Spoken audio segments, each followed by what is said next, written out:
Kerusakan fungsi hutan secara masif dan juga deforestasi diduga menjadi pemicu longsor dan juga banjir bandang di Sumatera, kemudian di Aceh juga saudara. Bagaimana langkah menyikapinya? Kita akan bahas bersama dengan Ketua Tim Kampanye Hutan Greenpeace, Ari Rompas yang sudah hadir di studio. Selamat pagi Mas Ari. Pagi. Ya. Hadir juga melalui sambungan daring saudara, ada Wakil Ketua Komisi 4 DPR RI, Alex Indra Lukman. Selamat pagi Pak Alex. Selamat pagi. Ya, saya akan ke Mas Ari terlebih dahulu. Ini saya yakin Greenpeace juga pasti punya catatan soal penyebab banjir di Sumatera Utara, Barat, dan juga di Aceh. Kalau kita melihat kemarin Mas Ari yang sempat viral, kemudian kayu gelondongan, ini di 3 provinsi bahkan tidak hanya di Sumatera Utara.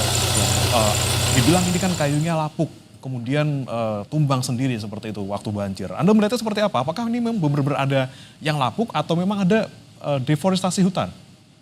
Jadi kalau melihat banjir yang terjadi saat ini ada 2 hal sebenarnya kami menyoroti bahwa pemicu utamanya ada 2 kan, siklon tropik gitu yang Sanyar yang muncul di wilayah garis khatulistiwa. Ini sebenarnya menandakan bahwa ada masalah dalam perubahan iklim, dalam konteks perubahan iklim ya. Karena kemudian siklon tropis itu kan sebenarnya dia tidak jarang sekali muncul di garis khatulistiwa. Nah, ini ada terjadi akumulasi sehingga kemudian munculnya siklon tropik seperti itu, yaitu kemudian membawa badai dan itu kemudian membawa curah hujan yang tinggi. Nah, yang kedua soal tata guna lahan gitu ya, yang kami sebut sebagai daya dukung dan daya tampung lingkungan di Sumatera, Pulau Sumatera itu sebenarnya sudah dieksploitasi, sudah lama dieksploitasi sehingga sebagian besar das daerah aliran sungai di Sumatera itu memang sudah menurun, bahkan sudah di bawah ambang batas sekitar 30% gitu ya. Nah, apa yang kemudian terjadi di sana dan kemudian kita lihat kayu-kayu gelondongan yang kemudian mengalir ke sungai, itu karena memang daya dukung dan daya tampung daerah aliran sungai itu memang sudah rusak gitu. Nah, kebetulan juga topografi di wilayah-wilayah Sumatera itu di Aceh, Sumatera Utara dan Sumatera Barat, topografi sungainya memang sedikit pendek tapi dia curam gitu. Nah, sehingga kemudian kayu-kayu itu ketika fungsi hutannya sudah rusak gitu ya karena sudah terdegradasi dan deforestasi yang tinggi, sehingga kemudian dia terbawah gitu, masuk ke lumpur-lumpur, bercampur lumpur dan masuk ke sungai-sungai yang kemudian itu daya tampung sungai juga semakin kecil gitu ya, dan itu kemudian semua material-material yang ada termasuk longsor itu kemudian lari ke sungai, dan itu yang kita lihat bahwa kayu-kayu itu memang harus dilihat kan sebenarnya. Kita tinggal lihat gitu, kalau dia kayu dia ditebang berarti kan memang ada tebangan senso di sana ya. Nah, kalau dia kayu yang memang dia lapuk itu juga bisa kelihatan, atau kemudian kayu yang memang juga longsor itu masih ada akar-akarnya. Nah, tinggal sebenarnya dilihat ada 2 menurut saya. Kalau itu kemudian dari konsesi-konsesi izin yang memang diberikan sama pemerintah, itu harus dicek gitu, karena bisa jadi itu berasal dari tebangan-tebangan yang legal. Tapi bisa juga ada tebangan-tebangan yang illegal logging yang banyak dipertanyakan orang kan. Nah, illegal logging itu kan harus dilakukan investigasi. Nah, persoalan sekarang kemudian kementerian langsung ngomong atau pihak-pihak Kementerian Kehutanan ya gitu ya, ngomong ini bukan akibat dari penambangan liar gitu, yang padahal mereka belum melakukan investigasi. Nah, ini yang kemudian membuat orang bertanya-tanya kenapa gitu ya. Itu langsung disimpulkan padahal belum melakukan investigasi. Nah, itu yang penting sebenarnya harus dijawab oleh pemerintah dengan pertanyaan-pertanyaan seperti itu. Oke, nah ini dia yang kemudian jadi pertanyaan kami juga. Saya mau tanya ke Pak Alex. Pak Alex, ini kan Anda DPR dari Dapil Sumatera Barat kalau tidak salah, Pak Alex ya? Betul. Ya, Pak Alex, kalau Anda melihat bencana yang terjadi dalam beberapa hari terakhir ini, kemudian disebutkan bahwa ini memang ada beberapa faktor, ada soal iklim dan juga disebut ada juga soal masalah lingkungan gitu ya. Anda melihatnya seperti apa? Apakah memang ini 2 faktor itu yang menjadi penyebabnya atau ada faktor lain? Ya, saya harus mengatakan apa yang disampaikan oleh Mas Ari itu benar ya. Ini memang faktor iklim ekstrim yang pertama kali terjadi ya. Nah, tapi di luar itu juga kita selama ini juga sudah menyoroti soal alih fungsi lahan. di mana kemudian lahan-lahan pertanian, lahan-lahan hijau itu sudah menjadi perumahan ataupun industri, yang kemudian menuntut masyarakat untuk membuka lahan pertanian yaitu di kawasan hutan gitu. Ini kan juga menjadi sebuah hal yang sudah kita biasakan sehingga kemudian terjadi bencana seperti ini. Menurut saya se ekstrim apapun kemudian ya atau bencana iklim yang terjadi kemarin ini itu mungkin akan menyebabkan banjir ya, itu pasti ya. Tapi tidak akan membawa kemudian yang oleh di kampung kami disebut bencana Galodo yang tidak akan membawa kayu-kayuan dan seperti material yang kita lihat sekarang ini di layar gitu. Nah, ini yang pasti kita usut apa penyebabnya. Oleh karena itu Komisi 4 juga sudah memutuskan pada hari Kamis depan itu akan memanggil Menteri Kehutanan beserta jajaran untuk paparan tentang penyebab dan tentu saja langkah-langkah antisipasi ke depannya seperti apa. Oke, apa yang akan didalami lagi Pak Alex terkait dengan hal ini ke Kementerian Kehutanan di hari Kamis nanti? Ya, yang kita fokus terutama untuk daerah aliran sungai ya. Seperti apa kemudian yang mendapatkan izin ya, terutama juga kemudian seperti apa yang disampaikan oleh Mas Ari tadi, kita juga menyadari sekali sekarang pemerintah sedang membuat one map policy ya. Ini yang kita akui bahwa antara peta RT RW, peta Kehutanan dan juga peta HGU yang diterbitkan oleh BPN itu apabila kita tumpuk menjadi satu, itu jangankan lahan ya, menurut saya juga sungai dan gunung pun akan pindah tempatnya. Nah, ini yang harus kita sempurnakan dan kita perbaiki ke depannya. Dan segala hal yang terkait ini akan kita ulas nanti pada rapat pada hari Kamis nanti. Baik, baik. Saya kembali ke Mas Ari. Mas Ari, kalau Anda dari Greenpeace sendiri ini kalau tidak salah sudah punya data ya. Kemudian siapa yang diduga menjadi pelaku? Kalau tidak salah beberapa perusahaan yang ada di Sumatera. Seperti apa datanya, Mas? Ya, kita coba sebenarnya kan kalau melihat di Sumatera itu di Aceh, Sumatera Utara dan Sumatera Barat gitu ya. Tapi kita coba fokus misalnya pendekatannya di daerah aliran sungai yang di Batang Toru gitu. Das Batang Toru yang itu yang kemudian memang menjadi pusat terjadinya banjir. Nah, di Das Batang Toru itu sebenarnya luas hutan alam yang tersisa itu sekitar 167.000 hektar gitu. Nah, atau memang dia masih lebih di atas ambang batas ya karena memang di atas 30%.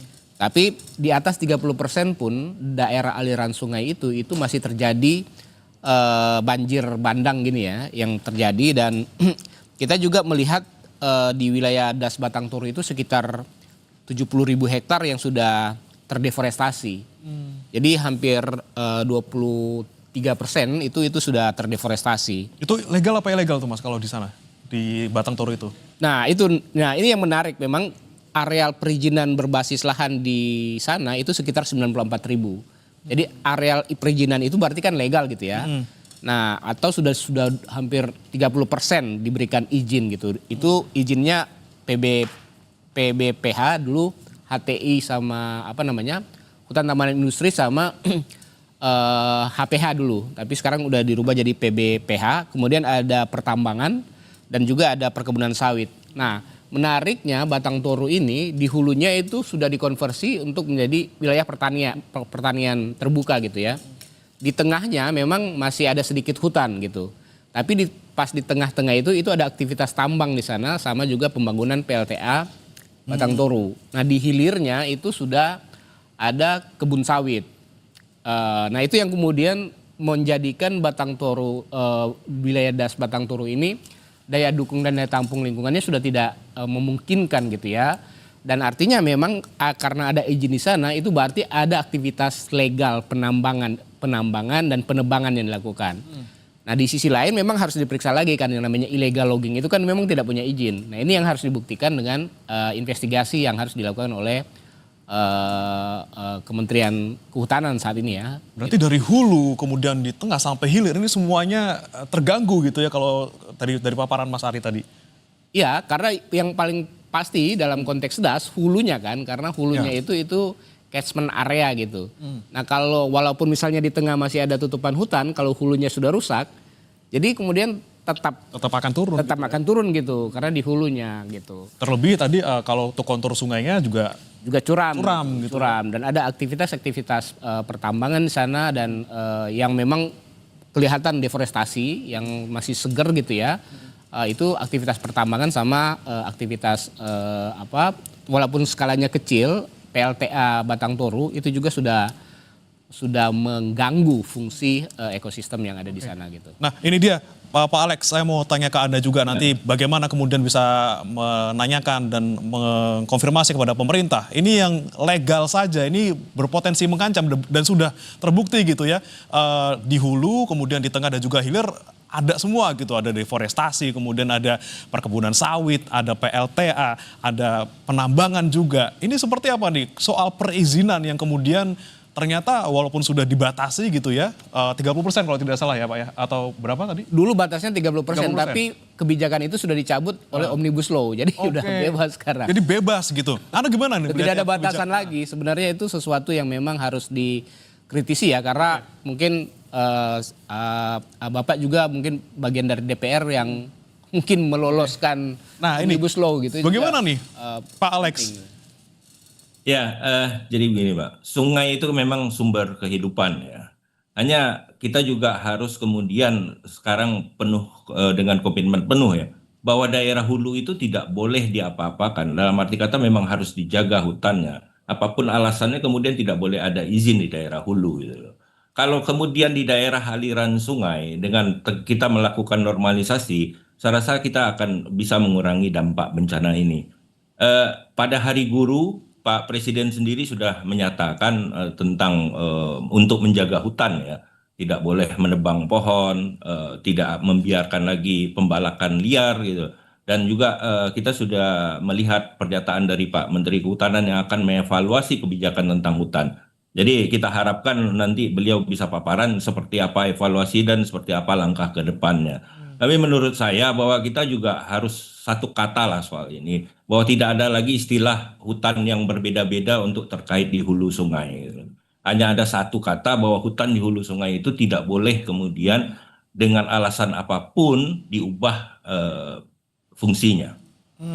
Oke. Kemudian Pak Alex, kalau kita melihat selama ini gitu ya pengawasan dari DPR sendiri, khususnya komisi Anda dan juga Anda di Dapil Sumatera Barat, seperti apa sebenarnya selama ini yang terjadi ataupun yang menjadi temuan dari Pak Alex sendiri di Komisi 4? Ya, itu yang tadi seperti yang saya sampaikan ya, bahwa kita berpacu dengan pertumbuhan ekonomi, bahwa masyarakat juga kemudian konsentrasi dan membuka lahan pertanian. Saya rasa ini kita juga harus menjadi kebijakan nasional bahwa hunian itu sudah harus hunian bertingkat ya, yang vertikal, tidak lagi kemudian bisa membuka lahan seluas-luasnya untuk perumahan. Ini harus menjadi konsensus nasional untuk ini bencana ini menjadi peringatan buat kita bahwa kita punya masalah yang sangat besar di depan mata. Bencana ini akan terjadi, akan terus berulang apabila kita tidak mengantisipasinya. Dalam pengawasan kami, memang terjadi hal-hal yang seperti ini. Makanya kemudian DPR RI itu juga membentuk pansus ya. Konflik agraria itu sebenarnya ingin juga mendalami terkait tentang lahan-lahan yang berkonflik, terutama lahan hutan. Seperti yang selama ini kita ketahui, ada penetapan-penetapan kawasan hutan yang bersentuhan banyak dengan pemukiman dan terutama dengan perusahaan-perusahaan. Oke, pansus ini mulai bekerja kapan nih Pak? Apakah setelah bertemu dengan Kementerian Kehutanan di hari Kamis nanti? Pansus ini sudah ditetapkan di paripurna, saya rasa akan segera efektif ya bekerja dan menetapkan agenda-agenda ke depannya untuk memanggil yang kaitannya dengan lahan dan sebagainya. Oke, baik. Kemudian saya ke Mas Ariel lagi. Tadi kan kita bicara soal di Sumatera Utara gitu ya, di Batang Toru gitu. Kalau misalnya kita bicara soal Sumatera Barat ataupun Aceh, seperti apa sebenarnya temuan dari Greenpeace?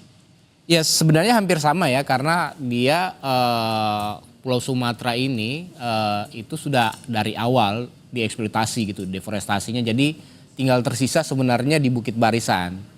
Nah sisa-sisa di Bukit Barisan itu sekitar 10 sampai 14 juta itu yang masih tersisa sebagai hutan alam gitu ya. Hutan alam memang fungsinya memang kategorinya dia masih tutupan hutan yang bagus. Tapi di sisi-sisi pinggir-pinggirnya itu sudah terkonversi semua. Jadi sudah terdegradasi, terdeforestasi, kemudian sudah beralih fungsi. Tadi menjadi pertanian, perkebunan, pertambangan. Nah, untuk di di Sumatera Barat, kita mencoba melihat data, kita coba menganalisis das ulakan Tapakis gitu ya. Itu hampir sama juga. Jadi das ulakan Tapakis ini juga sudah hampir ambang batasnya itu sekitar 30-an% gitu ya, dasnya. Jadi memang daya dukung dan daya tampungnya itu memang sudah bermasalah gitu. Jadi walaupun curah hujannya gitu ya tidak terlalu besar, itu akan berpengaruh. Nah, apalagi dengan curah hujan yang besar gitu ya, akibat dari siklon tropik yang kemudian ini akan berpotensi terjadi terus berulang gitu ya, karena ini sudah sesuatu yang langka tapi sudah terjadi. Artinya ini kemungkinan akan terus terjadi ke depan dan akan prediksinya akan terjadi lagi.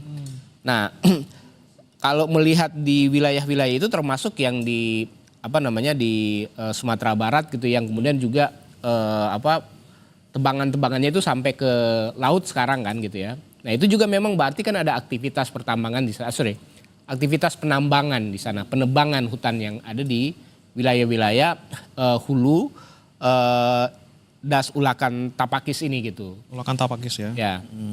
Oke, itu di Sumatera Barat ya Mas Ari. Sumatera Barat ya. Kalau di Aceh sendiri ada catatan nggak Greenpeace?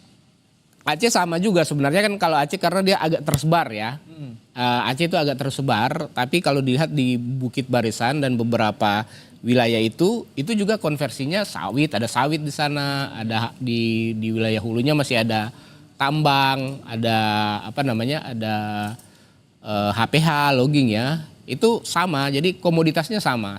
Itu dulunya HPH, kemudian jadi HTI, sawit, dan sekarang ada tambang. Jadi komoditas-komoditas yang berbasis lahan itu, yang ekstraktif itu yang kemudian mengkonversi hutan-hutan gitu ya, yang di hulu gitu sampai ke hilir, sehingga memang daya dukung dan daya tampung lingkungannya menjadi terganggu gitu. Oke, ini lagi-lagi soal ada pembalakan liar, penambangan, sawit juga di sana ada gitu ya. Kemudian Pak Alex, yang kami soroti juga ini kan pernyataan dari Kementerian Kehutanan yang bilang bahwa kemarin belum apa-apa nih, belum investigasi, udah bilang ini tuh bukan soal pembalakan liar tapi soal pohon yang sudah lapuk kemudian terbawa banjir. Nah, catatan Anda mungkin untuk Kementerian Kehutanan juga nanti yang bisa Anda cecar juga nanti di hari Kamis seperti apa, Pak Alex? Ya, saya rasa kita merujuk kepada pernyataan terakhir dari Pak Menteri Kehutanan ya, yang sudah menyatakan akan melakukan evaluasi dan akan merumuskan kebijakan yang baru terkait kehutanan kita. Saya ingin merujuk itu menjadi titik awal untuk perumusan kebijakan tentang kehutanan kita ke depannya, sehingga bisa mengantisipasi bencana yang seperti disampaikan Mas Hari, kalau sekarang sudah terjadi itu bisa kita pastikan akan berulang. Nah, terkait kebijakan secara nasional ya, perumusannya. Saya ingin mengatakan seperti ini karena saya pernah hidup di Padang ya. Saya pernah merasakan gempa yang berulang kali di Padang, sehingga kemudian masyarakat itu karena takut dengan tsunami, akhirnya lari ke daerah yang lebih tinggi. Nah, kalau kita bicara daerah yang lebih tinggi kan berarti bicara di kaki bukit gitu loh, di kaki gunung. Bahwa Sumatera Barat ini merupakan bagian dari Bukit Barisan. Nah, akibat kemudian pembukaan lahan untuk perumahan di daerah kaki bukit, ini juga akan menyebabkan terjadinya banjir yang seperti ini gitu loh. Apa yang ingin saya sampaikan adalah bahwa kita juga harus kemudian merumuskan sebuah peraturan menjamin bahwa pembangunan yang bertingkat itu juga anti gempa. Itu juga kemudian akan menjadi shelter untuk daerah-daerah yang punya potensi tsunami. Nah, itu yang kemudian saya rasa kita semua harus duduk bersama. Ini bukan hanya soal kehutanan, tapi juga ada kementerian-kementerian teknis lainnya yang berkaitan. Oke, baik. Saya ke Mas Ari lagi. Mas Ari, kalau melihat seperti yang sudah kita lihat akibatnya beberapa hari terakhir ini, kemudian apa sih yang seharusnya sekarang dilakukan gitu ya? Selain mungkin penanganan, evakuasi, bantuan, apa sih yang bisa paling dekat dilakukan oleh pemerintah? Jadi sebenarnya soal bencana ini kan selalu ditanggapi responnya reaktif gitu ya. Ketika ada bencana baru dilakukan. Nah, kalau melihat dalam persoalan bencana banjir saat ini yang sedang terjadi, ini seharusnya kami melihatnya ada 3 hal gitu ya. Karena tadi ini persoalan perubahan iklim yang kami sebut udah menjadi krisis. Jadi krisis iklim sudah ada di depan mata kita. Nah, krisis iklim itu kan harus dilihat atau harus mencari solusinya secara struktural. Nah, bagaimana solusi secara struktural adalah bagaimana Indonesia itu menjadi bagian dari negara-negara yang berkomitmen untuk memastikan pemanasan suhu global itu harus di bawah 1,5 derajat Celcius. Nah, itu kita juga bagian dari negara yang setuju dengan Paris Agreement. Nah, 2 hal yang kemudian bisa dikontribusikan oleh Indonesia itu adalah menurunkan emisi dari sektor hulu atau tata guna lahan termasuk deforestasi dan juga transisi. Nah, itu harus dilakukan, dikombinasikan dengan model ekonomi kita gitu. Itu yang harus dilakukan. Yang kedua memang pemerintah ini harus melakukan evaluasi lagi. Mengevaluasi semua izin-izin yang dikeluarkan dan itu berbasis pada ecoregion. Karena Indonesia ini itu basis ekosistemnya adalah ecoregion. Nah, ecoregion itu harus dilihat juga ke level lebih kecil soal daya dukung, daya tampung daerah aliran sungai. Nah, batas 30% itu harus dipastikan dikembalikan lagi. Nah, itu harus dilakukan evaluasi dan dipulihkan wilayah-wilayah yang sudah kritis gitu. Wilayah-wilayah kritis memang harus dipulihkan. Nah, itu yang harus dilakukan. Nah, yang ketiga ini yang paling penting adalah sebenarnya kita meminta negara ini menetapkan wilayah bencana ini sebagai bencana nasional gitu. Karena persoalan hari ini yang sedang terjadi di sana dan kita lihat misalnya beberapa di Sibolga gitu ya, masyarakat udah kehilangan, udah kehabisan bahan pangan gitu ya. Nah, itu harus terus direspon. Kemudian data-data yang ada sudah 400 yang meninggal ya, bahkan yang hilang juga masih ada. Nah, itu butuh respon yang cepat untuk menemukan mereka gitu kan, dan memulihkan wilayah-wilayah dan rumah-rumah mereka yang rusak. Ini butuh resource yang besar karena saya pikir pemerintah daerah itu masih gagap dalam melakukan itu, sehingga kemudian dengan ditetapkannya ini menjadi bencana nasional, distribusi dan penanganan ini bisa cepat. Nah, ini yang saya bilang harus integrasi. Jadi nggak bisa kemudian hanya dibilang respon cepat yang harus dilakukan ya. Respon yang cepat yang harus dilakukan sebenarnya menetapkan ini menjadi bencana nasional sehingga kemudian ini bisa resource-nya bisa diperkuat dan gitu. Baik, terakhir saya ke Pak Alex. Pak Alex, lagi-lagi ini desakan untuk menetapkan bencana nasional ini kemudian mengemuka dari berbagai pihak gitu ya, melihat dampak yang luar biasa, kemudian korban yang juga luar biasa. Bahkan pemerintah daerah juga banyak yang sudah give up gitu ya untuk menangani ini semua. Perlukah kemudian segera mungkin untuk kita tetapkan bencana nasional dan apa yang paling dekat harus dilakukan pemerintah dalam bencana ini, Pak? Ya, saya tidak ingin mengomentari ya, tidak ingin memberikan pernyataan tentang kesiapan pemerintah daerah di provinsi lain.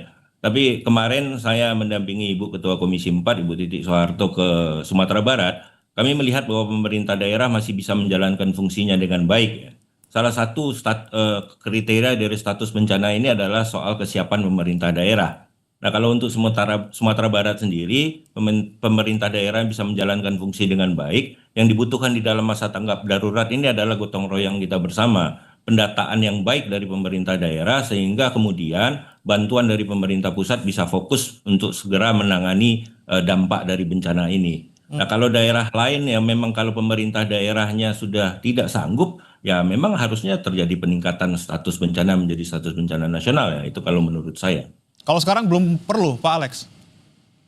Ya, itu yang tadi saya sampaikan. Saya tidak ingin mengomentari kesiapan pemerintah daerah yang lain. Tapi Sumatera Barat menurut saya dari apa yang kami kunjungi kemarin, dari dialog dengan pemerintah daerah, dengan gubernur, wakil gubernur, dengan Pak Pangdam, dengan Bapak Kapolda, untuk itu status bencana memang tidak perlu nasional karena pemerintah daerah sedang mendata dan ada respon yang cepat dari pemerintah pusat untuk memberikan bantuan terhadap aspirasi dari pemerintah daerah.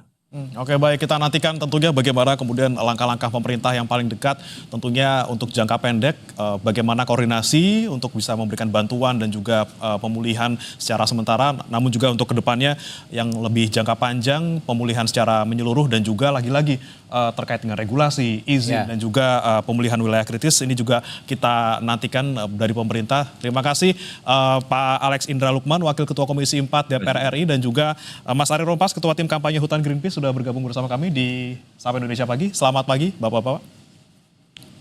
Selamat pagi. Saudara, Sapa Indonesia Pagi masih akan kembali dengan